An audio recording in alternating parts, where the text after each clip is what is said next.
Hello, everyone, and welcome to Horror Night Oasis, a radio show where we discuss all the latest movies and news from the world of horror. Joining me tonight, as always, is my co-host Ian. Ian, are you there? I think so. Yeah, it has been one of those weeks, as we always say at the beginning of the show nowadays. But we are here, and man, it has been a rather rough week in the industry. And honestly, a little bit of today as well. At the timing of this episode, with the passing of Dolly Parton. But in our realm, there's been some pretty heavy stars, specifically one, but there's a few other ones I want to get into. And the main one I want to start with is, of course, the one you should start with is Reggie Bannister from Phantasm. And Reggie, I remember, I believe it was last year, or it was the year prior, that Reggie was at Scarefest, and he was just in a wheelchair and he was in poor health. And just again, I saw him in 2017 when they had the Phantasm reunion, and that was the year that I was looking forward to meeting everyone, and that was the year Angus Scrimm was going to be there. And because like Angus never came up towards this area, and usually he's like in Texas and other places, and I was like, all right, finally, I get to meet Angus Scrimm. And then that's when he had to cancel due to being sick, and he passed away, a few months later in January. And I got to meet everyone else, and I got to hang out with, Don Coscarelli and Reggie Bannister. They're just really personable. And the one thing which probably everyone's going to say who's discussed the passing of Reggie is he's pretty much his character in Phantasm. He was just this, there's just this presence about him where he's just like so open and just, he had this attitude and just, he was so welcoming. And it was just like, you're just like, you can talk to him forever, and he was just like always bringing up small things like that.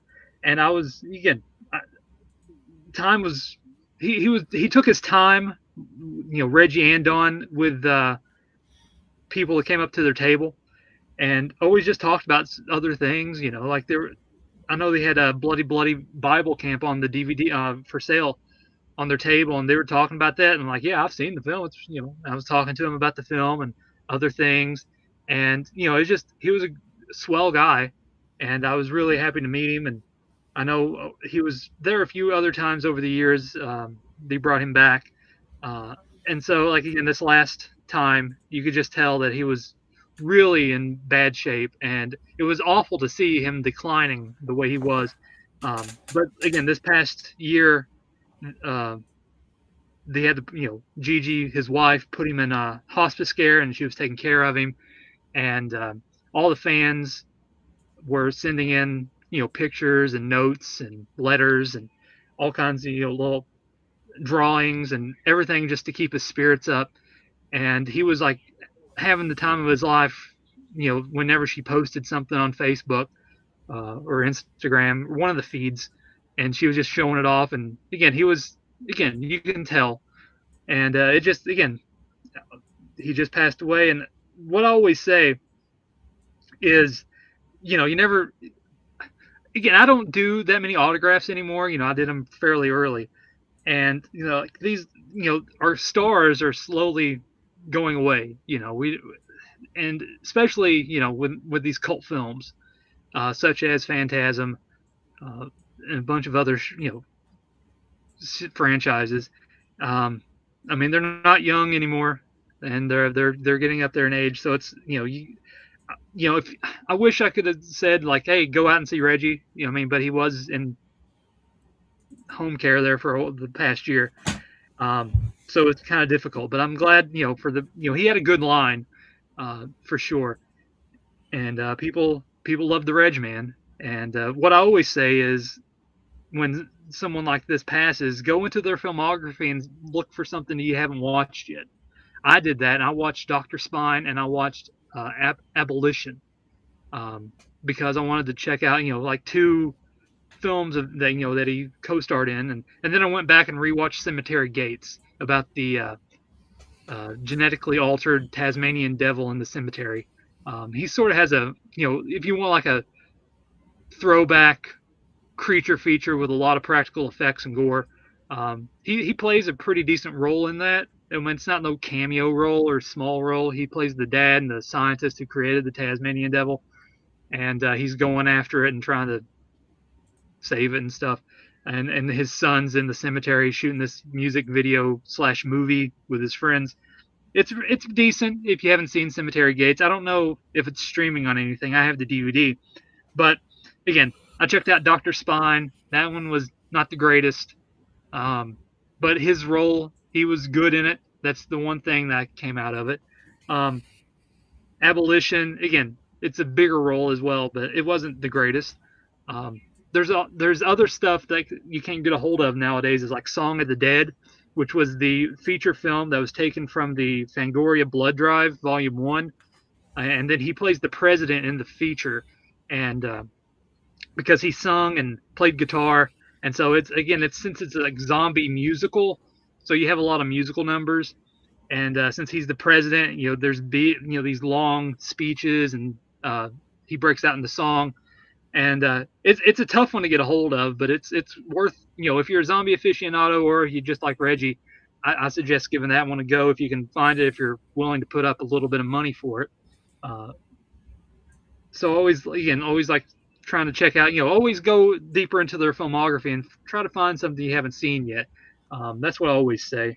And going on from that, from losing Reggie, is another one that just like swiped me across the face, because I didn't know anything about it until like it literally broke.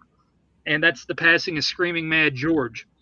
And a lot of people's not going to know Screaming Mad George, but if you're in the genre, you know Screaming Mad George, because he's the great special effects artist.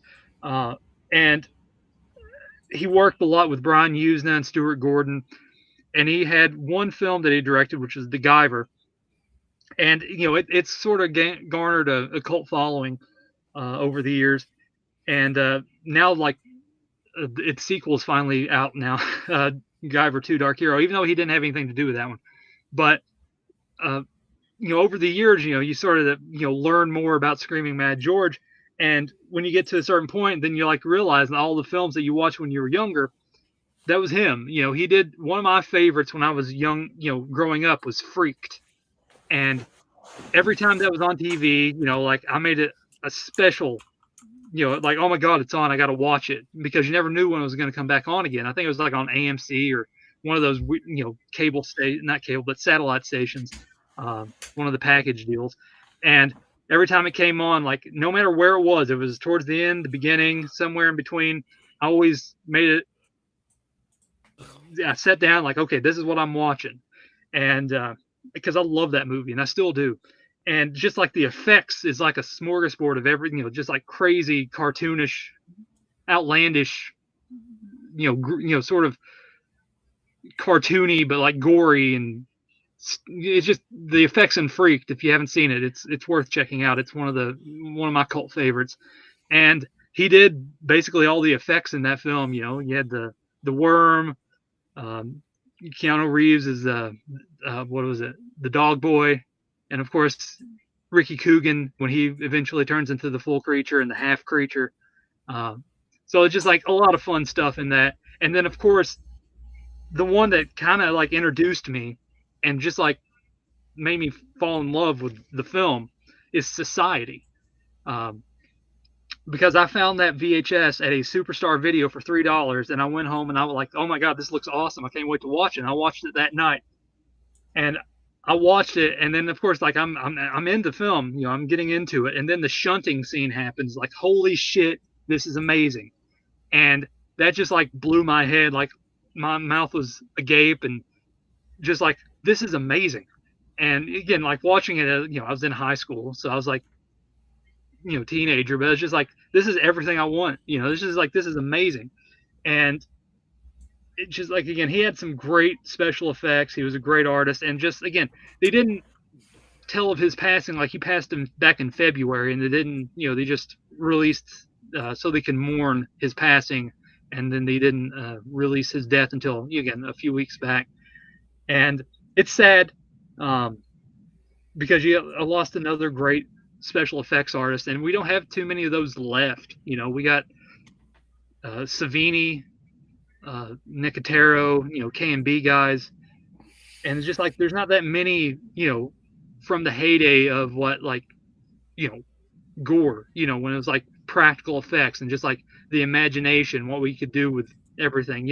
Of course we got Rick Baker and Rob Bottin, but just like it's just like we don't have that next purveyor of like you know the practical stuff. Like we still have some, yeah. I mean, they're inspirations, keeping the practice alive for practical effects, but there's just something like there is with any horror fan going back to these old films. There's just something special about the practical anesthetic and makeup and effects, and no digital. It was all on screen. Everything was on screen, and especially Screaming Mad George and everything that he did for Stuart Gordon and Brian Usna. It's just like, just go out and watch his films, man. Like the stuff that he worked on. It's a crazy amount of like just putting all your effort into making something on screen. It's just so practical and just amazing. And again, the shunting scene is going to go down, and it's an infamous scene.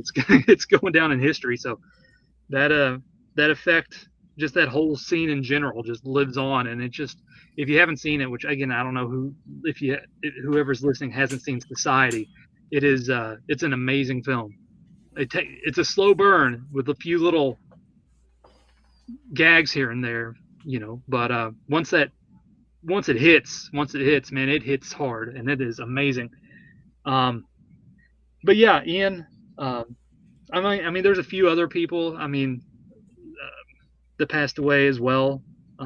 If you want to talk about those as well, feel free. But what's your thoughts before we get into our feature attraction tonight? Well, I mean, it sucks that, they didn't announce it until just recently of that one guy. And that's, it is sad. Like when anybody, passes away, I feel like, people are moving closer, like moving more towards like AI to create CGI images and all this. And it's really like,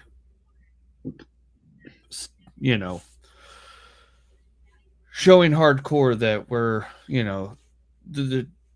losing a whole generation of people who like put real effort and time into their crafts.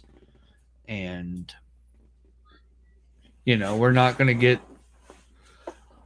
I think we're almost to a point where we're not going to see a whole lot of practical effects anymore, and we're just coming to an end of an era. And it's just, it's sad on that front. It's sad when anybody passes away. I feel for their families and their friends, and my heart goes out to all of them. But yeah, it's rough, man, because you always, again, I love practical effects. I mean, honestly, we still have, Terrifier, I guess, is keeping it alive in a sense with its practical effects and everything it's throwing on the screen. So there is some people going, Damien Leone is still going out there and doing the effects himself, and of course all the crew as well as helping him. But he has the mastermind and the major master plan behind everything. And of course, I'm looking more at directors, but the special effects artists. We don't really have any like newer. I don't think I'm really that out of the loop, but like I don't really hear any like major names like you did in the 80s and 90s. Like the Savinis, like the Dick Smith, like John Carr Beekler and Cleve Hall and all those, where they did stuff during that time period, and it's just like they don't stand out anymore. The Rick Bakers or the Rob Botins. We don't really have that next oh, this is the one to look out for, and it feels like, again, as you said, it's sort of it, it's a lost art. Like, we still have people, Nicotero and a bunch of other guys, but it's just like, again, they were already, like, again, still during that time frame, they were still like cutting their teeth on the film industry and special effects, but over time, of course, they got bigger and bigger, but it was just like we don't really have that next step of, like, who's the next person is going to come out there and just amaze us with their practical effects. As you said, it's sort of like becoming lost with the digital age, and it's a sad fate to see, because, again, everyone, if you're in the horror genre, you love the practical effects. You want to see practical gore, everything. And, like, again, we have these lower budget indie films that we're watching, and, like, they're doing a decent job, uh, but it's just like no name people. I don't mean that in any disrespect. I just, like, we don't really know their names. They're not out there. They're not making it. Like, oh, it's from that guy, and who did that film. Like, okay, that's some pretty good practical effects, but we don't know their name, and that's the sad part. It's just like no really big names out there here lately. Besides, again, as I said, Damien Leone. But again, that's the one-off that I can think of.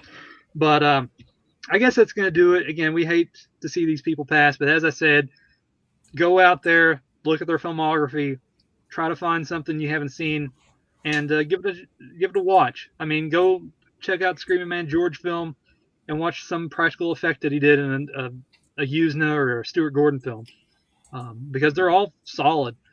Everything he was it was all some pretty good practical effects. But going off on that, Ian, our little eulogy to start the show, Yeah. we are going to go into our main feature, and that is the continuing universe of the Pooniverse, and that is Pinocchio Unstrung. And again, I wanted to see this when it was in theaters, because it hit one theater, but it was just too far away. And I was hoping it would have been closer, like the same place that had Ice Cream Man, but it wasn't the case. And so, sadly, I missed out in theaters, and I kind of wouldn't have minded seeing this in theaters, as I mentioned, after watching it. But this is one where, like, I was like Peter Pan's Neverland Nightmare. I was always like, how are we going to do this? Because there's just which way are we going? Because we did our mainstream or bust roulette marathon at the beginning of the year in January, where we did Peter Pan and Bambi the Reckoning, and they're, like, again, two different lanes that could have went down. And I was like, oh, I hope it's not the Bambi the Reckoning lane. I was like, please, please don't be that way. Please do something solid. And given that this was the director behind both Winnie the Pooh movies, Blood and Honey, I was like, okay, so there's a little bit of hope in that regard. And so I preface all this to get into the film, where we have our storybook opening, where we're introduced to our main character, James, who is he's a young child, not a young child, but he's a teenager. He's in school, but he lost his parents recently, and he had to move in with his grandpa, Geppetto. And while at school, he's also lost one of his best friends, which we later find out was due to cancer. And so his grandpa, Geppetto, decides he shouldn't have to deal with loss no more. And what he wants to do is create something that lives. And so we have our storybook opening, that sort of sets the film in motion of Geppetto creating Pinocchio. And basically, we're introduced to James, and he's just, again, having, normal teenager every day. He's going to school. He's hanging out with his friend Dudley. Mia is sort of keeping him in line. And so it's at this point where, again, it's time for Geppetto to basically, he's still mourning the loss of his friend, and Geppetto comes in there, played by Richard Brake. He says, "Listen, there's something I want to give you," and he's like hiding it, keeping it a secret, and like I think it's about time. And so he introduces, because James is noticing like a lot of little like things around the house, like staring at him, like peeking around the corner, staring in his room, and he follows, again, follows the noise down to the basement, which he's not allowed, which is, his grandpa's workstation. Uh, and then Geppetto introduces him to Pinocchio.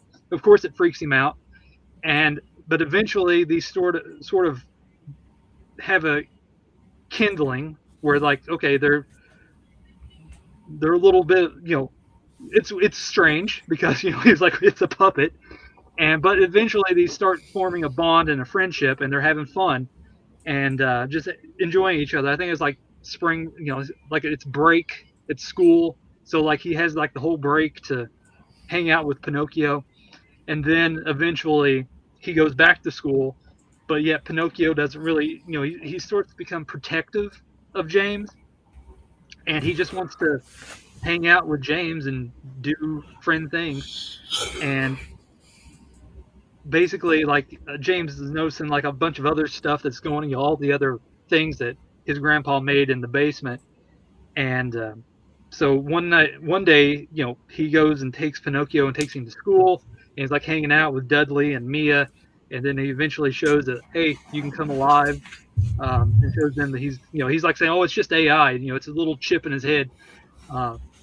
And then there's some bullies in the school that pick on James, and like, because he still has like the project that him and his friends made that he built together, and he comes in there and destroys all that, and then he throw Pinocchio uh, through the room, and that upsets Pinocchio, and so it just goes on from there where uh, Pinocchio eventually in the basement finds the wood witch attached to a door, and Cricket, voiced by Robert Englund, and they start putting these words and all these things in his head, uh, where he needs to go out and punish those that were wrong, that have wronged James, and that sort of sets the film in motion, where he's like seeing all these things happen because like James has to go to the dentist one day after school, and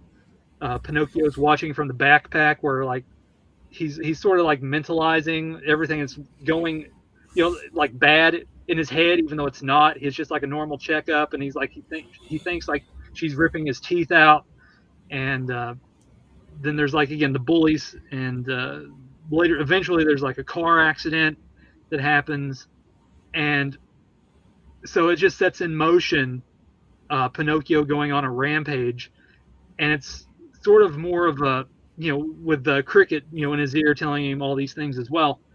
And I don't want to get too much into it because it's still relatively new, but that sort of sets everything up to where James is trying to stop Pinocchio, as well as Geppetto is trying to stop Pinocchio, because there's more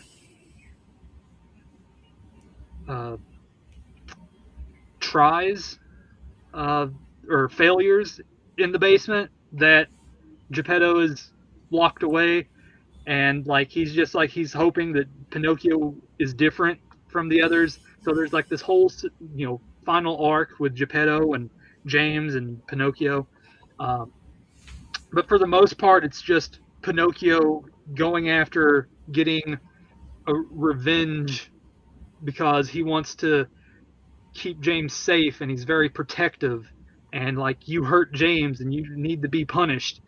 And that's about the gist without going too deep into spoilers. And overall, I dug the film. It is practically well made, because it is still it's a practical puppet, and there's a little bit of CG used in the facial mouth movements, but there's a decent, it's a good mixture of the two. There's some good practical effects as the film progresses. There's sort of this gleeful and like gleefully demented mindset of Pinocchio when he gets revenge, where because like he wants to, because again, as I said, he's talking to the wood witch and cricket, and basically he wants to become a real person to hang out with James and everything. So him going after these people, being protective of James, he is collecting their parts and wanting to become again a real boy. And that part was solid. I like that. That's enough. A little demented, twisted humor in there, and the way that's this shown on screen. As I said, it's very he's very demented, but like gleeful in um, his spree. Uh, and I dug that aspect of it. Again, it kind of took me back to like the early, like the '90s, and like another one that doesn't really get talked about that often. It's kind of obscure nowadays, but it is the only other Pinocchio movie, and that's Pinocchio's Revenge, where it's again the little tiny Pinocchio puppet going after people. Again, it's not as in your face as this one with the practical effects, but again, it's the '90s straight to video, direct to video fare, and it's just like it's a good sort of throwback to that era of practical, just like what you can find on the video store shelves, sort of like a Full Moon movie during that heyday. And it definitely, I wouldn't say, I mean, I guess like a Puppet Master 2, something in there, one of the Puppet Master sequels, Yeah. where it has that vibe to it. Um, and that's just like, again, I dug the way that they told the story um, in this aspect. And, that's the one thing, like, as long as the story is good, it's not like shoehorned in like Bambi the Reckoning, where it's just like they tried and it didn't work. Like it was just like it didn't live up to expectations of what a killer deer movie, Bambi movie should have been. Where that one fell flat. Where this one, it felt like it was going in the right direction and kept going in that direction because the story was solid. It kept a brisk pace. The practical effects was good. Uh, the Pinocchio himself and the way he killed people was solid, and I thought it was a solid little movie in this universe. It's definitely, I think, one of the better ones, if not top two, of the Pooniverse so far. But Ian, I'll give you your thoughts, and then we'll go back and forth. Honestly, I was surprised, which is funny because like I went into this movie the same way I went into Winnie the Pooh, Blood and Honey, because I was just like, this just doesn't look good, you know.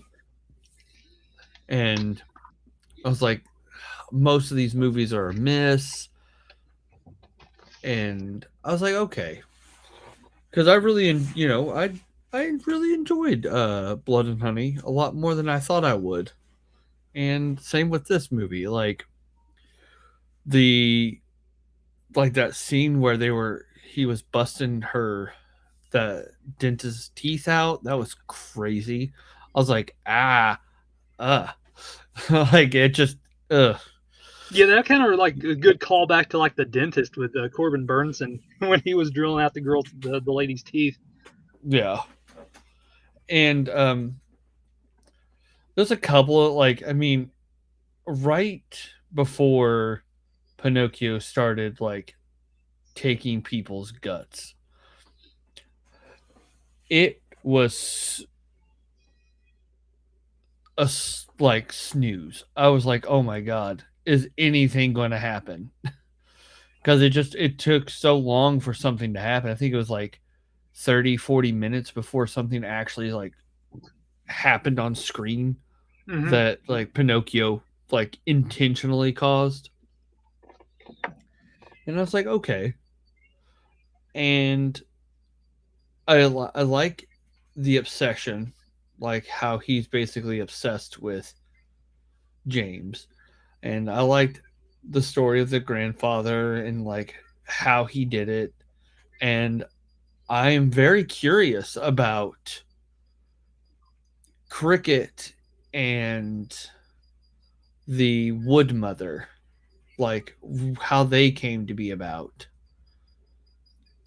So, like, that was interesting. Like, I was like, okay, I'm really digging this. And now I kind of want a sequel just so we can get some explanations on, like, some of the shit that happened. That I'm like, okay, what's going on with this? Um, the story was pretty solid. Like, I liked that the kids were kids, Mm-hmm. foul mouth or not. Um,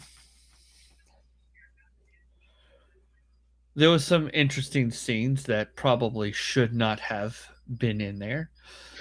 Yeah, I mean that, like I And mentioned to you when you brought that up, like yeah, that makes sense because it's a sort of another callback to another film that we reviewed called Halloween at Aunt Ethel's, where that was supposed to be high school kids, and there's yeah, like a sex scene in that film, like these are high school kids, and this one there's almost it's not like that, but there's a shower scene with a girl and she's in it's man, it's not assumed to believe she's in grade school. yeah. I was just like, because at first I was like, oh, my brain went immediately. I was like, okay, this is their mom, but this is also kind of weird. But I was like, okay, but no, it was a high school student, and I was like, okay, this is. Yeah. I mean, obviously, I'm hoping that the actress is at least Well, yeah, I mean, obviously. yeah in her 20s. Let's hope. It's just the thought of it like this is a high school student. Yeah, that's what I was Which like. I was like, oh god, that I was like, ugh. And then we see the other high school guys, dick, mhm. and that was weird. I was like, I was like, that was some interesting choices. I kind of like the use of like Pinocchio's nose too because it grows when he lies, and I like that scene that Yeah, follows the shower sequence where she I wanted the nose. The nose didn't really do a whole lot of growing, and there's a no. couple of times where I was like, you're lying to yourself right now. But I don't know, like when he was like, I'm gorgeous, and it's like, okay, why didn't your nose grow? Mhm. Because you look absolutely grotesque right now. So I don't know. I guess it's because it's subjective, and that's Yeah. not like I don't know. But And as you mentioned too, the cricket, and I like some of the little nods that they did for Robert England because like if the beginning with the storybook and like they showed Geppetto, but it looks like again a silhouette of Freddy Krueger, and then the when Cricket eventually shows up and he starts doing his mandibles and his claws, and like it's yeah, basically the Freddy Krueger claw. I like some of the callbacks there or nods to Nightmare on Elm Street and yeah, Freddy Krueger. Um, and also, again, I forgot to mention that like Pinocchio in the film sort of looks like if we're going back to callbacks, like the Adventures of Pinocchio with Jonathan Taylor Thomas, where it's just like that wooden puppet feel, sort of '90s anesthetic vibe, yeah, and so I really enjoyed that aspect of it. Like again, like it, not many Pinocchio films out there like practical Pinocchio, so it was like again, it's just like reminding me of that when he's like walking down the road and he's on the cart in that film. um, but yeah, uh, there's another something else I was wanting to remember, but it seemed to slip my mind. Um, let me look here. But you had any other things? You had more you wanted to say. I didn't mean to interrupt you.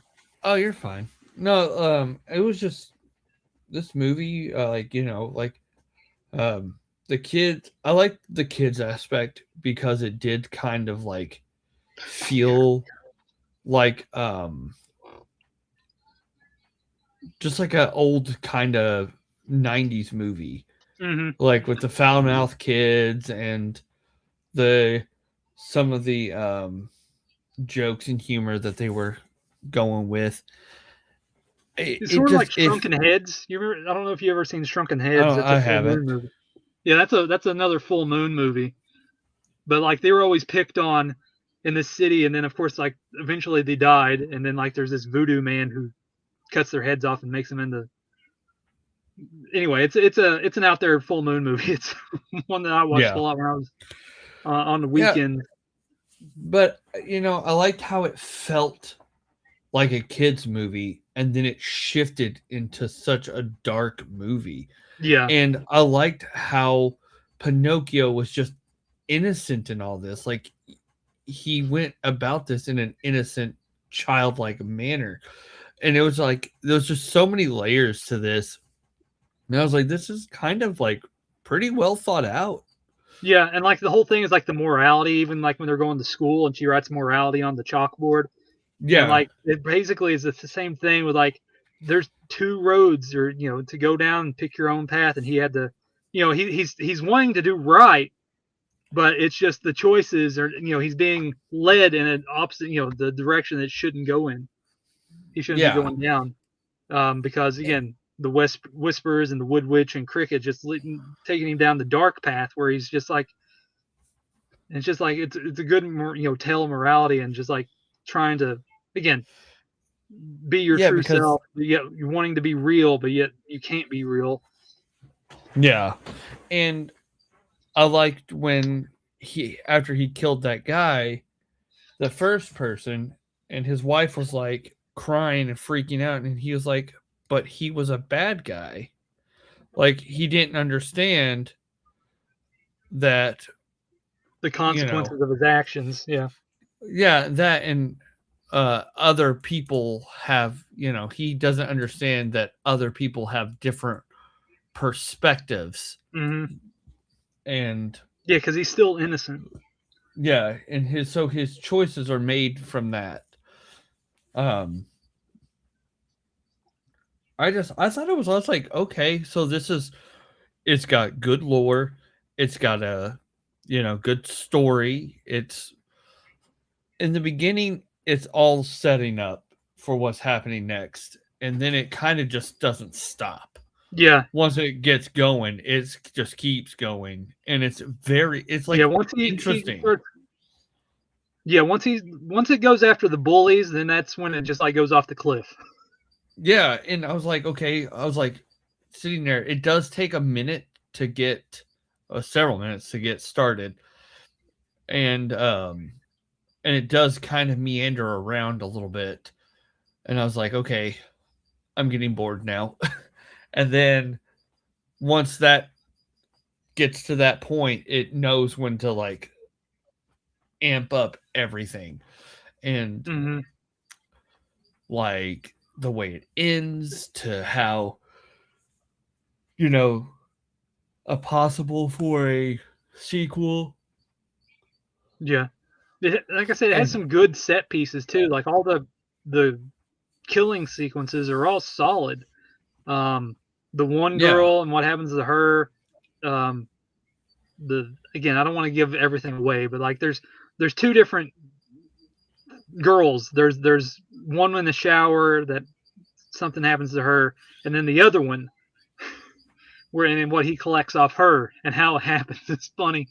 Um, yeah, and it's just like there's some good setup. This is basically what the Child's Play remake should have been instead of what that film turned out to be, because it was like the sort of the same thing where like Andy needs a friend, and like he the AI Chucky starts like becoming friends, and he becomes protective, and like but that one like takes a whole different route where like this one's like it actually works with the story better than oh the yeah, Child's one. Play remake. I liked the. He was just like, yeah, I'm gonna protect, and then he said, James was like, wish they were all dead, Mm-hmm. and so all of it was, like if it wasn't for James saying stuff like that, be careful what you wish for, kind of thing.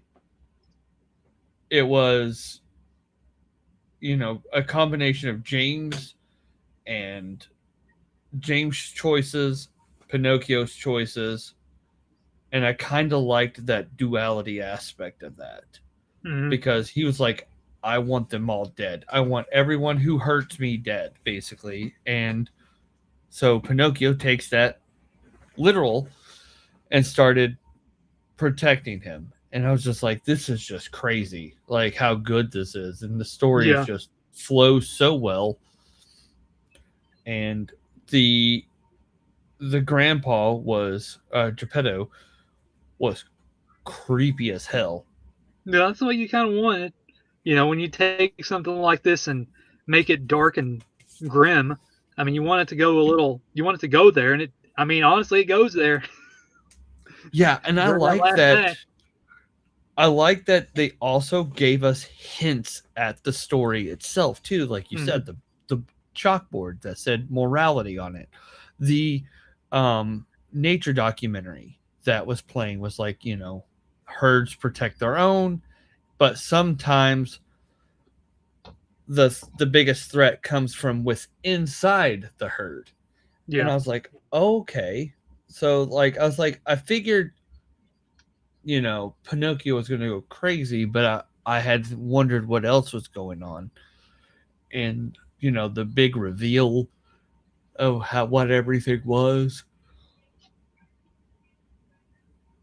just I was just like, okay, this is I was like, damn, this is they know when to hit their beats right now.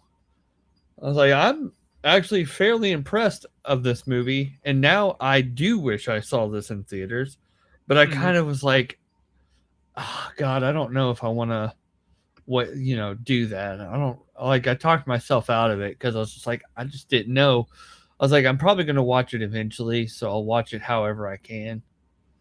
But Yeah, like this I said, it has movie, no. It's better than it has any right to be. oh yeah, like 100%, and I was definitely not prepared for that. Especially after we had Bambi. Like I said, it's hard to come up after Bambi. I mean, of course we didn't we enjoyed Peter Pan's Neverland Nightmare and Oh where that went down yes, and everything, but like because there's like more. It didn't feel like there's like more care put into like again when you have like the main people involved like Scott Chambers who did Peter Pan and Reese who did this one and so like again there's a lot more care and effort. I mean honestly, I mean it just felt like they have more involved. They were more involved with this one than Bambi because I don't know, Bambi just felt like just a cheap cash grab. I yeah, mean, I mean, you can go back to our review and listen to it. Um, it just felt just cheap. It's just like this didn't feel like it needed. This doesn't belong in the universe. It's just I don't know. And it's just like it's just everything about that one just felt off. Like man, this is just the one off, and it is the my least favorite so far of this particular um, era or whatever we're calling it line of films. Um, but I think this one, like right now, this one's that the from the ones we saw this year that came out recently. I like Pinocchio the best so far because I just like how oh everything was yeah, set up and the lore and the practical puppet, animation and animatronics. Again, it's just again the puppet CG for the face. It's fine. It didn't throw me out of the film. It's just like it's fine for what it is, and it's solid for an indie. And I just like all the deaths were just like the sledgehammer scene was great. The the balcony scene was solid. The dentist scene was good. So it has all these great set pieces, and that's the one thing I like. As long as they keep, or anyone that's like involved with that's going to become involved with the Pooniverse, is just like give it time to breathe. Just like keep rewriting the script until it's like confined in just a boiling pot, like Pinocchio, like Peter Pan. Just like just yeah, don't churn it out. Or just like here you go. It's just like just Bambi just left a bad taste in my mouth after everything. And it's just like, yeah, oh and man, it's just like that's really where we're going. And like, I hope not. But yeah, this one definitely picked up my, like, okay, as long as we keep it in this realm, you know, or get someone else that knows how to work around, a killer deer because it's just, I don't know. It's just like, there's so many things that we talked about in that review was like, man, they could have been so much better if they did this, and that. And I mean, even still looking back on it and just like everything else, like it's the black sheep of the Pooniverse. Oh yeah, and like it's just it.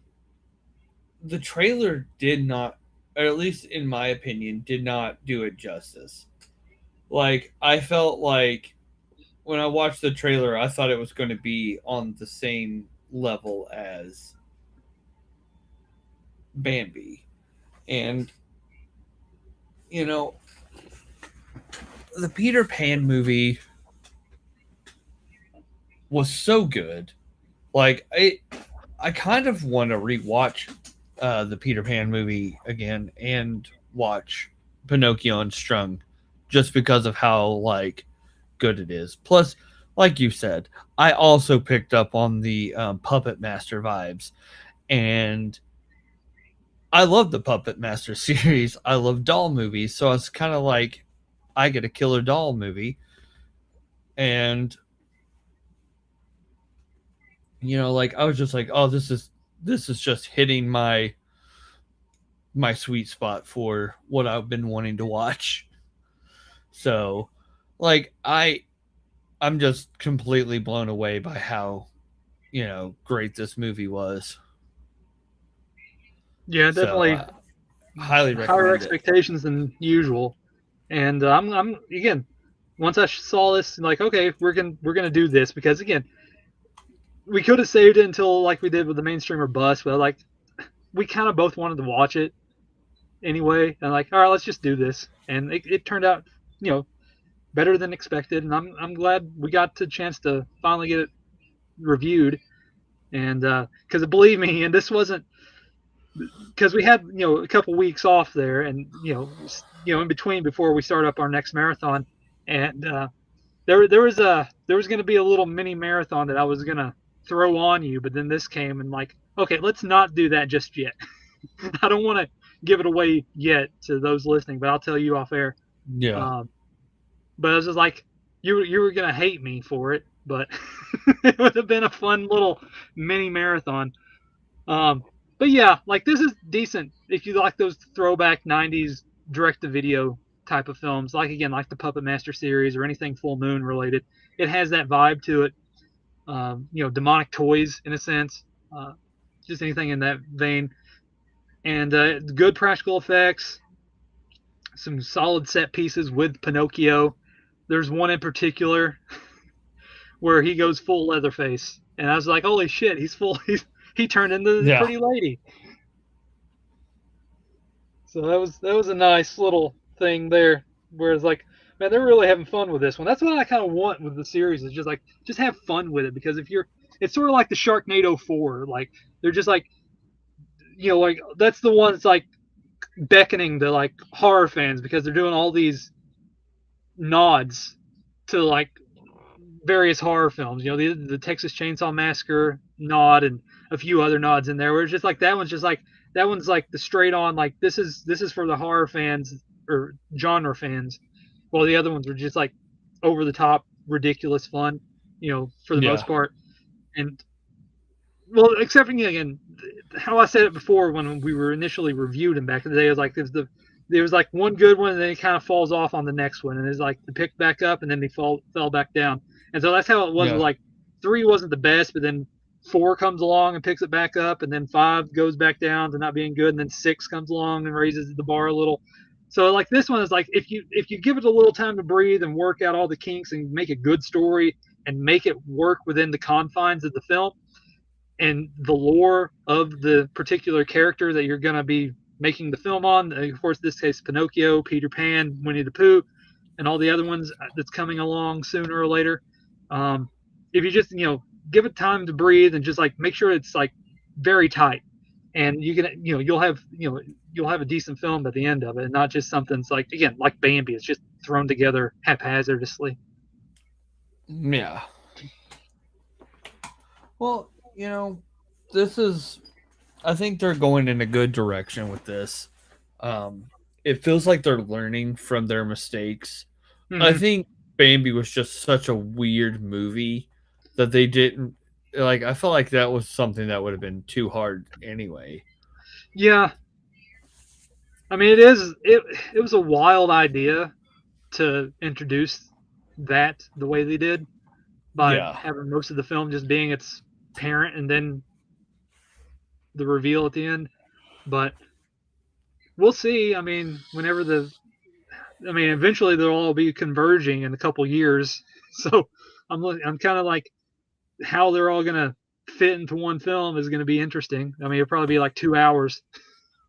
Or 3. I don't know about that. That's pushing it. But yeah, I think that's all I got for this film. I think we run the gambit as much as we could with this one without getting too much into spoilers. I mean, there's a few little hints here and there along the way, but for the most part, it's a decent watch. It's way better than expected. Like I said, there's some good standout scenes, some practical effects. The puppetry and the animatronic of Pinocchio is good. The wood witch on the door is good. Robert Englund does a good job as Cricket. Richard Brake does a solid job. A good sort of under the skin performance as Geppetto, because like there's like this underlying thing where like again I don't want to give too much away, but like he wants he's this life giver in a sense, and he sort of has this god complex, and just like eventually where it leads to everything in the back room of the basement that no one needs to go down to, and the reveal of a particular thing. I'm trying to be vague a little bit, but there's like some good parts. And like I said, it's a little, as Ian said, it's a little slow forthcoming, but you're getting introduced to Pinocchio. You're getting, his childlike mentalities, just like becoming, a boy, being a friend to someone, and just like not understanding what he is, but he wants to be something else that he can't become. And the eventual path that, all the roads that he's going down isn't the correct path because of voices telling him the wrong thing to do. But yeah, it's like it's solid for what it is. And again, if you like those throwback 90s direct-to-video movies, you'll probably dig this. But Ian, I think that's going to do it for tonight. I hope everything goes well for you. And it's been great talking with you. And we will continue on another time on another episode. So thanks everyone for listening, and we will see you here next time on Horror Night Oasis. Good night, everyone.